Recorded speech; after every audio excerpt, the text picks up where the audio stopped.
Diwali to all of you. നമ്മൾ people four animals as you know have been speaking for animals. അവരുടെ കെയറിനും പല ടിപ്സും നമ്മളുടെ ഡോക്ടേഴ്സും നമ്മളുടെ welfare പേഴ്സൺസും നമുക്ക് തന്നിട്ടുണ്ട്. അപ്പോൾ ഇന്ന് നമ്മളിവിടെ വന്നിരിക്കുന്നത് ദീപാവലിയാണ്. നാളെ എല്ലാവർക്കും അറിയാം. അപ്പോൾ ലൈറ്റ് ആൻഡ് ഹാപ്പിനെസ് നമ്മൾ വെൽക്കം ചെയ്യുന്ന ഒരു ഡേയും കൂടിയാണ്. So on that day usually നമ്മൾ കണ്ടുവരുന്ന ഒരു കാര്യമാണ് പെറ്റ്സിനൊക്കെ നമ്മൾ ചുറ്റും നമ്മുടെ വീട്ടിലായാലും അല്ലെങ്കിൽ പുറത്തുള്ളവരായാലും പടക്കം പൊട്ടിക്കൽ, ഫയർ ക്രാക്കേഴ്സ്, ലൈറ്റിങ്സ് ഒക്കെ ആ സമയത്ത് ഉണ്ടാവും. അപ്പോൾ നമ്മുടെ പെറ്റ്സ് സ്ഥിരം കണ്ടുവരുന്ന ഒരു കാര്യമാണ്. ആ സമയത്ത് അവർക്ക് പേടി ഉണ്ടാവും, സ്ട്രെസ് ഉണ്ടാവും, അങ്ങനെ കുറേ കാര്യങ്ങളുണ്ട്. അപ്പോൾ ഇന്ന് നമ്മളുടെ കൂടെ here there is doctor Sneha from. Welcome to our ഇന്നത്തെ അവയർനെസ് ടോക്കിൽ. സോ ഷീസ് ഡോക്ടർ സ്നേഹ, നമ്മളുടെ ആനിമൽ സെൻറ്ററിൽ നമ്മളുടെ വെറ്റാണ്. അപ്പോൾ I wanted to ask you, നമ്മളിപ്പോൾ ദീപാവലിയാണ് നാളെ. അപ്പോൾ ഫുൾ ആഘോഷങ്ങളും പടക്കം പൊട്ടിക്കലും, ഇപ്പോഴും വിഷുവിനാണ് എനിക്ക് തോന്നുന്നു ഇത്തിരി കൂടി കൂടുതൽ ഉണ്ടാവുക. പക്ഷെ ഇപ്പോൾ ഇവിടെയും നമ്മൾ ദീപാവലിയൊക്കെ നന്നായി സെലിബ്രേറ്റ് ചെയ്ത് തുടങ്ങി. അപ്പോൾ അങ്ങനത്തെ ടൈമിൽ നമ്മളുടെ പെറ്റ്സിന് കണ്ടുവരുന്ന പ്രശ്നങ്ങളും how can we solve that? അതായത് നമ്മൾ ഐശ്വര്യത്തെ ആനയിക്കുന്ന ഒരു ചടങ്ങാണല്ലോ നമ്മുടെ ദീപാവലി എന്ന് പറയുന്നത്. പക്ഷെ നമ്മൾ ഏറ്റവും കൂടുതൽ അത് ആഘോഷിക്കുന്നത് പടക്കം പൊട്ടിച്ചിട്ട്, അതായത് ഫയർ വർക്സിന്റെ ഹെൽപ്പോട് കൂടെയാണ്. അത് വിചാരിച്ചിട്ടാണ് നമ്മൾ ദീപാവലിക്ക് കൂടുതൽ ആഘോഷിക്കുന്നത്. അപ്പം നമ്മൾ കുഞ്ഞു കുട്ടികളുള്ള വീടുകളിൽ നമ്മൾ എപ്പോഴും നോട്ടീസ് ചെയ്യുന്നുണ്ടാവും, പടക്കം പൊട്ടിക്കുമ്പോൾ ഇവർ പേടിച്ച് ഒളിച്ചിരിക്കുന്നത്, അമ്മേനെ കെട്ടിപ്പിടിച്ചിരിക്കുന്നത്.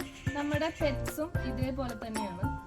ഇവര് നമുക്ക് അത് ചെറിയ പേടി, അഥവാ ഫിയർ എന്നുള്ള ഒരു ചെറിയ കണ്ടീഷനിൽ നിന്ന് ഫോബിയ പോലെയുള്ള ഒരു ഡിസീസ് കണ്ടീഷൻ വരെ അത് ഇൻഡിവിജ്വലി വേരി ചെയ്യും. അപ്പം കൂടുതൽ ഡോഗ്സും, അതായത് ഒരു 1 എന്നുള്ള കണക്കിൽ മിക്ക ഡോഗ്സും ഇത് സഫർ ചെയ്യുന്ന ഒരു കണ്ടീഷൻ നമ്മുടെ നാട്ടിലുണ്ട്. പല റിസർച്ചുകളും അങ്ങനെയാണ്, ഇത് 1 എന്നുള്ള കണക്കാണ് പറയുന്നത്. അപ്പം ഇത് കൂടുതലും ഈ കാണിക്കുന്നത് ഫിയർ എന്ന് പറയുന്ന ഒരു കണ്ടീഷൻ ആയിരിക്കും കൂടുതൽ ഡോഗ്സും കാണിക്കുന്നത്. അത് ചെറിയ പാൻറ്റിങ്, നമ്മൾ നോർമലി ഉള്ള പാൻറ്റിങ്ങിനേക്കാളും കുറച്ചും കൂടെ അധികമായി അവർ പാൻറ്റ് ചെയ്യുന്നത് കാണാം. പിന്നെ ഇവർ കുറച്ചും കൂടെ കംഫർട്ടബിൾ ആയ പ്ലേസിലേക്ക് ഓടിപ്പോയി ഒളിച്ചിരിക്കാൻ നോക്കുന്നത് കാണാം. ഒരു ഹൈഡിങ് ബിഹേവിയർ കാണിക്കും.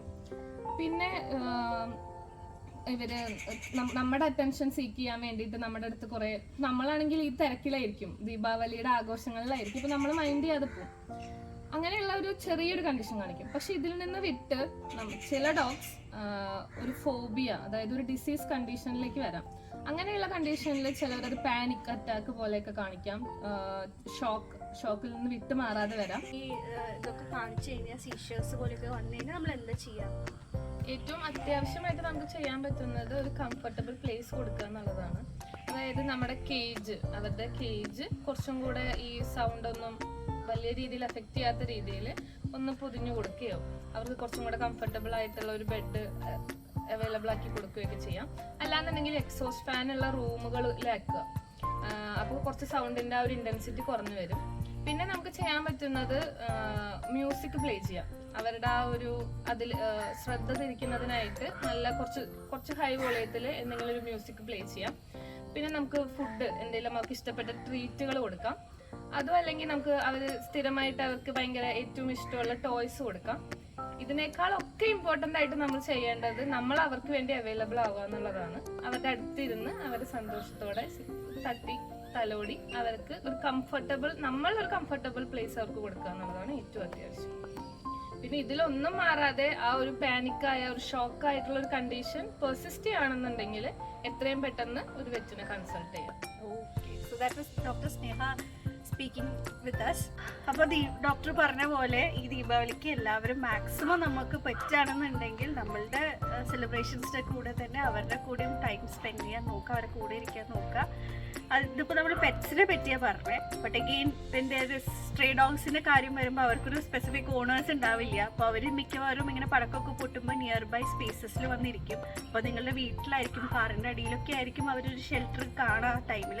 അപ്പോൾ അവരെ ഓടിപ്പിക്കാണ്ട് ആ ഒരു ടൈം കടന്നു പോണ വരെ അവർക്ക് പെറ്റാണെങ്കിൽ ഒരു ബൗൾ ഓഫ് വാട്ടർ വെച്ച് കൊടുക്കുക. കൂടാണ്ട് ലെറ്റ് ദം ബി ദെയർ എന്നുള്ളൊരു സ്റ്റാൻഡ് എടുക്കുക. So wish you all a very happy Diwali and let's celebrate this in a safe and eco-friendly, environmental friendly way. നമുക്ക് ആഘോഷിക്കാൻ ശ്രമിക്കാം. Thank you.